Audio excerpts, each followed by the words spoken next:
पाकिस्तान की पार्लियामेंट जिसका एक इजलास जो कि आज कश्मीर के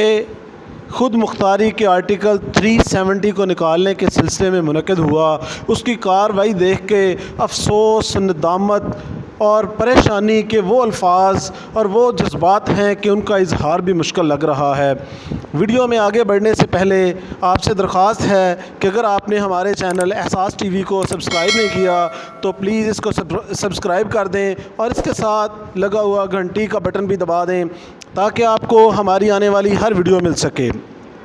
नाज़रीन, बढ़ते हैं आगे। और पाकिस्तान की पार्लियामेंट, जिसको पाकिस्तानी पार्लियामेंट कहना भी अब पाकिस्तान की तौहीन लगता है, उसका एक इजलास जिसका बुनियादी एजेंडा ही कश्मीर था कि कश्मीर की जो ख़ुद मुख्तारी थी उसको ख़त्म करके उसके अंदर जो आर्टिकल 370 था उसको निकाल दिया गया है। लेकिन इस बेईमान और इस गलत पार्लियामेंट का जब इजलास शुरू हुआ तो सबसे ज़्यादा शर्मनाक बात यह थी कि उस एजेंडे के अंदर इस आर्टिकल का जिक्र तक नहीं किया गया और बेहयाई, ढिठाई, शर्मिंदगी और बेवफाई के ऐसे अल्फाज कि वो स्पीकर जिसके चेहरे पर कोई परेशानी होनी चाहिए थी, तकलीफ़, दुख का इजहार होना चाहिए था, वो बेहयाओं की तरह शर्मनाक तरीके से वज़ीर आज़म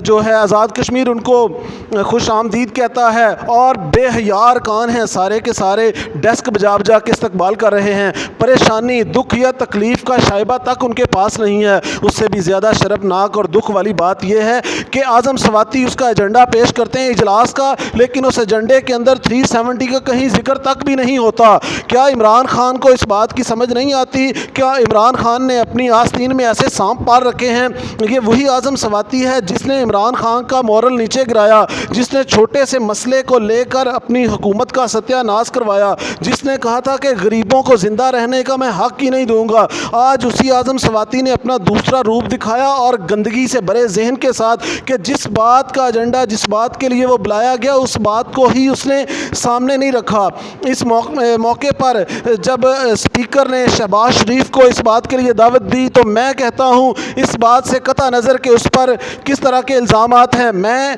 इस बात को देख के हैरान रह गया कि उस बंदे के माइंड के अंदर क्या है। वो दर्द, वो तकलीफ़ तो महसूस हुई ना कि उसने कहा कि उस आर्टिकल का जिक्र तो किया जाए। और इस मौके पर सबसे हौसलामंद और सबसे जुर्रतमंदाना मौक़िफ़ अगर किसी बंदे का नज़र आया तो वो शेख रशीद है,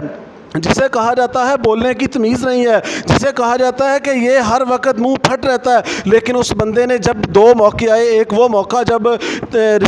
तौहीन रिसालत वाला मामला आया, वो सबसे पहले बोला, और आज दूसरा मरतबा जब कश्मीर की बात हुई तो उसने ये नहीं देखा कि ये अपोजिशन का बंदा है, ये नहीं देखा कि वो शहबाज शरीफ से नफ़रत कितनी करता है। उसने सिर्फ इस चीज़ को देखा कि जो काम करवाने के लिए, जिस काम के लिए इजलास बुलाया गया उसके लिए, और उससे ज़्यादा शर्मनाक, बगैरती से भरा हुआ और बेहयाओं वाला रोल आज रज़ा रब्बानी ने किरदार अदा किया कि उसने इस मसले को नहीं देखा कि किस मसले के लिए जमा हुए हैं। आज कश्मीर के दर्द को समझना था, कश्मीरियों की आवाज़ बनना था। वो बेहया और बेशर्म इंसान वहाँ भी वो अपने आकाओं का, उन लोगों का रोना रो रहा है जो कि करप्शन की वजह से, जो पाकिस्तान को तबाह करने की वजह से, जो पाकिस्तान को पीछे फेंक देने की वजह से आज जेलों में सड़ रहे हैं, मर रहे हैं, और उनकी वही जगह है। और ये जलील इंसान वहाँ उठ के पार्लियामेंट के इजलास को एंजॉय करने आ गया और ये उनके प्रोटेक्शन आर्डर मांग रहा है बजाय इसके कि उस मसले पर फोकस किया जाए।